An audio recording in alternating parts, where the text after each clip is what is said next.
Shalom kawan, ito ang ikalawa nating paglalahad tungkol sa banal na pangalan ng ating Almighty Father na itinago sa atin ng mahabang panahon. Pansamantala nating balikan ang nauna na nating tinalakay na patungkol sa banal na pangalan ng ating Ama na unang bahagi ng bidyong iyon ay nagkaroon ng malaking pagbabago sa pamamagitan ng vocalization at writing system.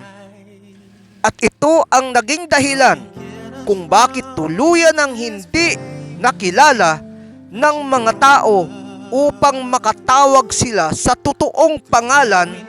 Ito'y dahil sa kagagawan ng mga serpent. Ang original na tetragrammaton na nakaukit sa Paleo-Hebrew or ancient form, hindi lamang ang writing system at vocalization ang kanilang binago.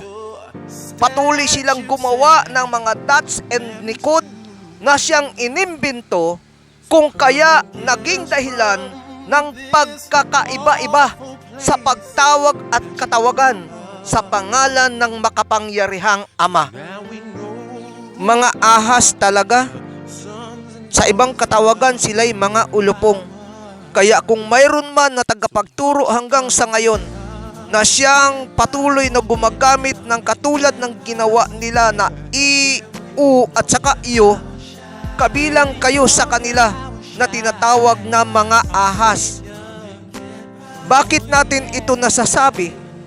Sapagkat patuloy nilang nililigaw ang tao, na ang tao ay hindi na makatawag sa totoong pangalan ng ating Amang makapangyarihan sa lahat.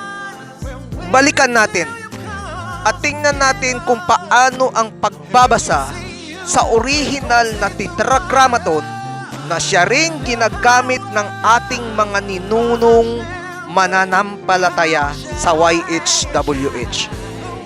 Tandaan, ang pagbabasa sa Hebreo ay simula kanan to pakaliwa. A, ba, ka, ta, ha, wa, sa. Nakikita natin dyan na puro tunog a, alip, at saka yung bilog na ay. So yan lamang ang ginagamit na dalawang vowel. Wala pong o, u, at saka i. Wala po tayong makikita dyan. At mas lalong higit wala pong j. Dahil ito'y nilikha at naitatag lamang 600 years ago. Now balikan natin ang ancient name. Sa Exodus chapter 3 verse 15 said, "And the Most High God said moreover to Moses, Thus shalt thou say to the children of Israel, The Lord, which is Yahweh, God of your fathers, the God of Abraham, and the God of Isaac, and the God of Jacob, hath sent me to you. This is my name forever.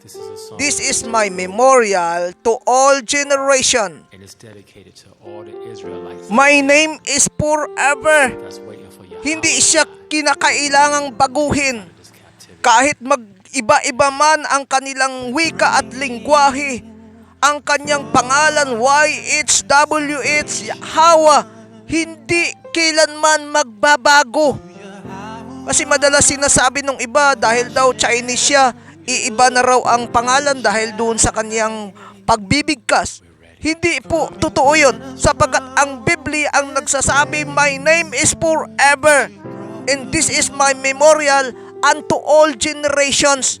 Magkaroon man ng iba't ibang lahi, ang kanyang pangalan ay mananatili. Hindi ba kayo nagtataka bakit pagdating sa panahon natin ngayon, iba na ang pangalan niya? Isipin nating mabutihan. Makapangyarihan ang pangalang ito.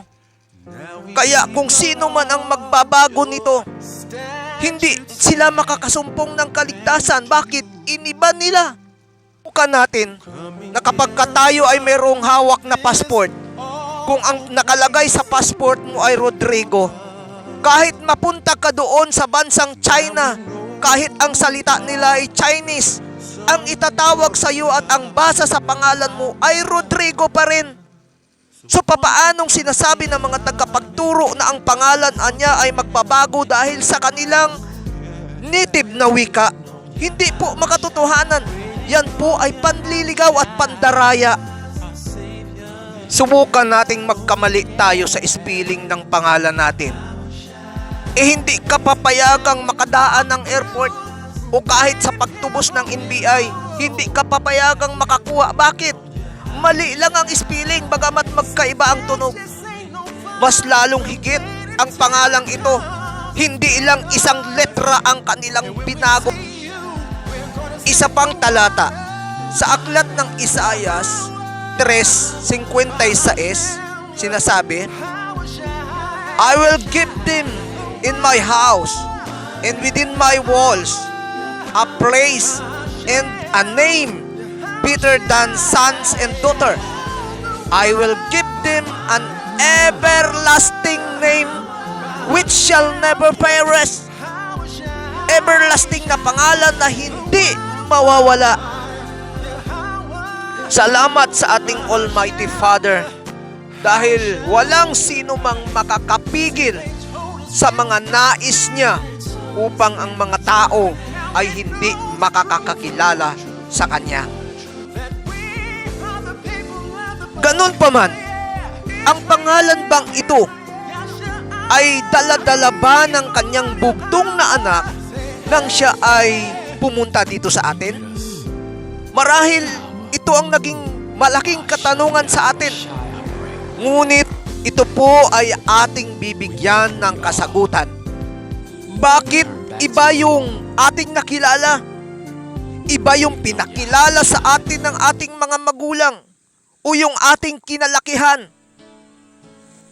Sa Book of John chapter 17 verse 11, I am no more in the world, and these are in the world, and I am coming to you, Holy Father. Give them through your name which you have given me,